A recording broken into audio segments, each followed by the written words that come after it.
What's up, everybody? For those of you guys that are new to the channel, my name is Luigi Gonzales and I'm a first year medical student. As you guys might have guessed from, clicking on the video and seeing the title, this video is not going to be about medical school. It's not going to be about student productivity. It's more so about me using my platform on YouTube just to open up and kind of talk about something that's very important to me. At the same time, I feel like for the past 5 to 7 years, I've just been so closed off about this, and I just try not to talk about it whenever I can. Um, but with everything going on in school and me just within the past block learning about the lymphatic system and hearing key terms that just makes me kind of doze off whenever I would hear it and just think back of what I've experienced.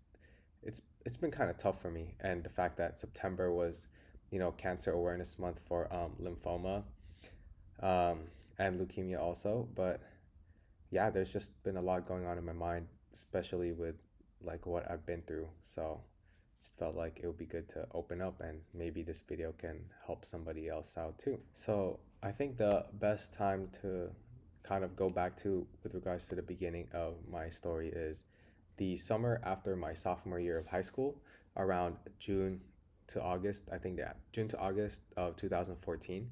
So I just turned 16, and as a high school student, junior year is very, very important just because that's when you're supposed to be taking a lot of APs. That's when you're supposed to be taking a lot of your SAT or ACT tests so that you can look good when you apply for college.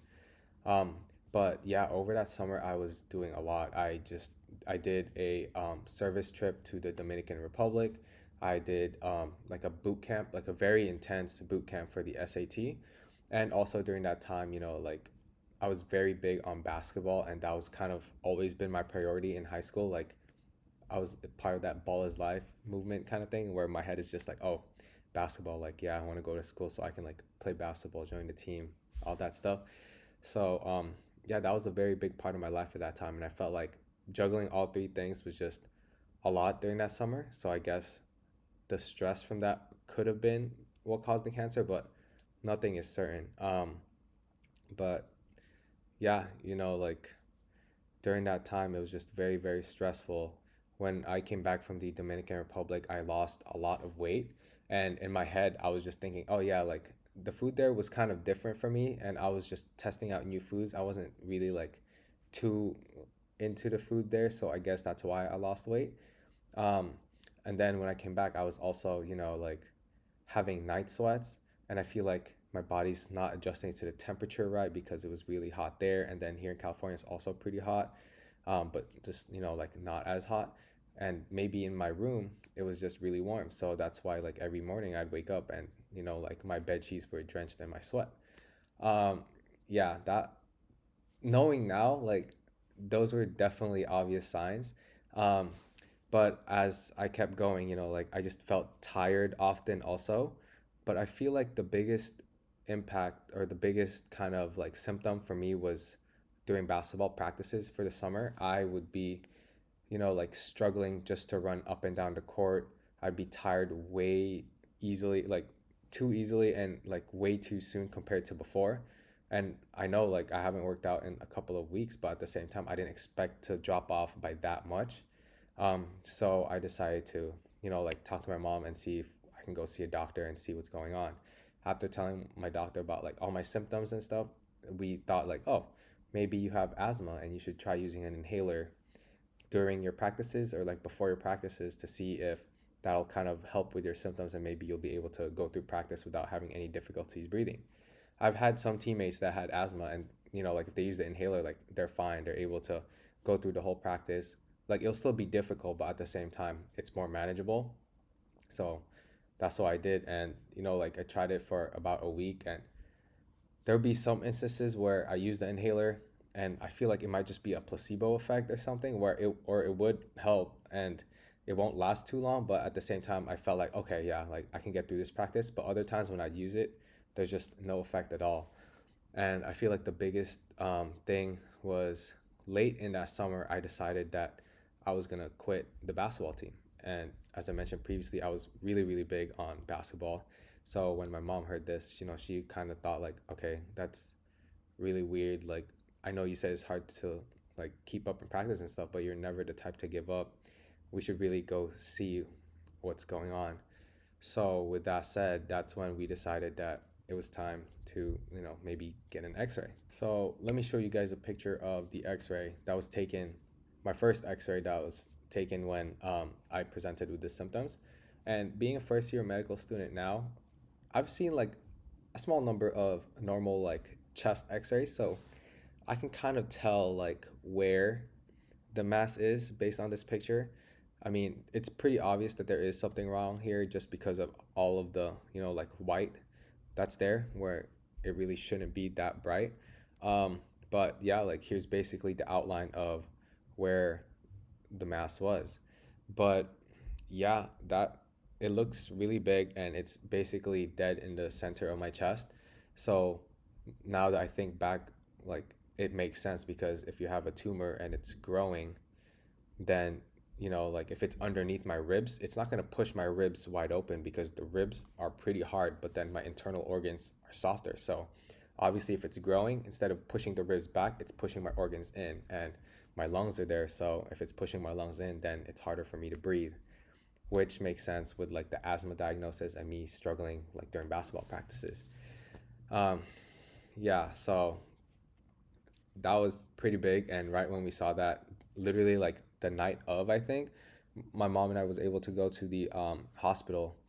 And it was the Miller's Children's Hospital in Long Beach. And it's basically like, since I was still 16, I'm still in the pediatrics, and I think that was like really really lucky because it was just, it feels like less intimidating and nicer going into a room with like kind of like decorated stuff. And I'm like, oh, this is so childish, like why am I here? But at the same time, it's not like the scary dark cold hallways of like an adult hospital, especially an adult like like oncology ward.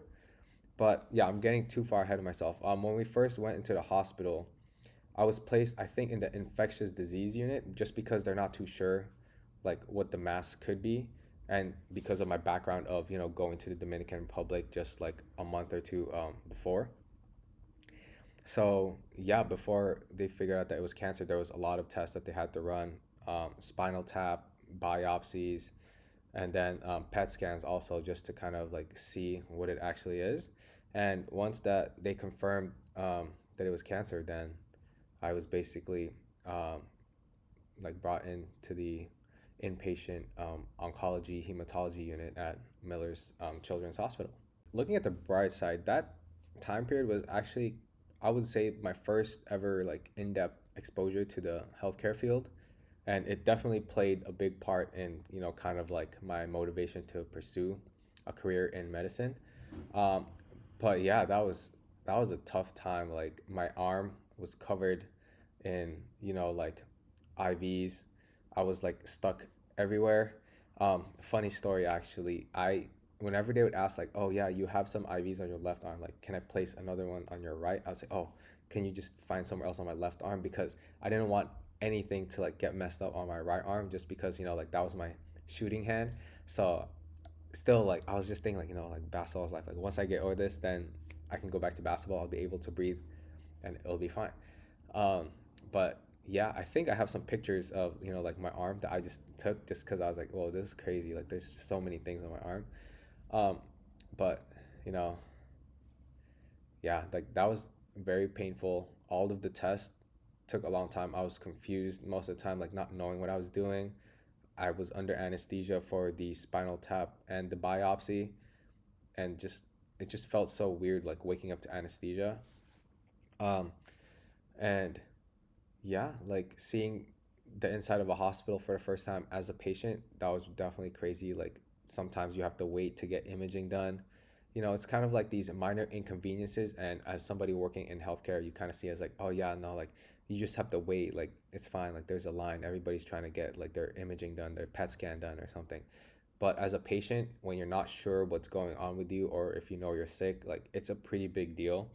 And seeing that side of it kind of, like I would say helps me empathize with patients more now that I'm a med student and I'm seeing patients in the hospital sometimes when I'm shadowing. It just, my experience kind of helps me see and feel what they're feeling, and it helps me approach things differently than what I feel like most people see whenever, like patients are upset, patients are disappointed, mad. Like I kind of get that a lot. So I feel like that's some of the advantages that came out of the situation so far.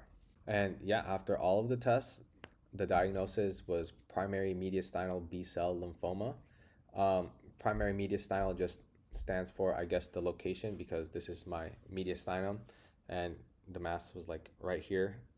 Um, and B cell lymphoma, like B cell is the type of lymphocytes that circulate around your blood. It's kind of part of your like immune defense system. Um, so I guess when that turns cancerous, then it just proliferates around the lymph nodes, which you have all over your body. And for mine, it was just around this area that it proliferated in. And luckily for me, it hasn't metastasized yet. I believe that's what the spinal tap was for, to kind of confirm whether or not it's already spread, especially through the spinal cord. So yeah, I got pretty lucky there that it hasn't spread yet. But the fact that it was just right here, and this is kind of like where a lot of your important organs are, was still pretty scary. Um, but yeah, overall, that's how I found out about my diagnosis back when I was 16.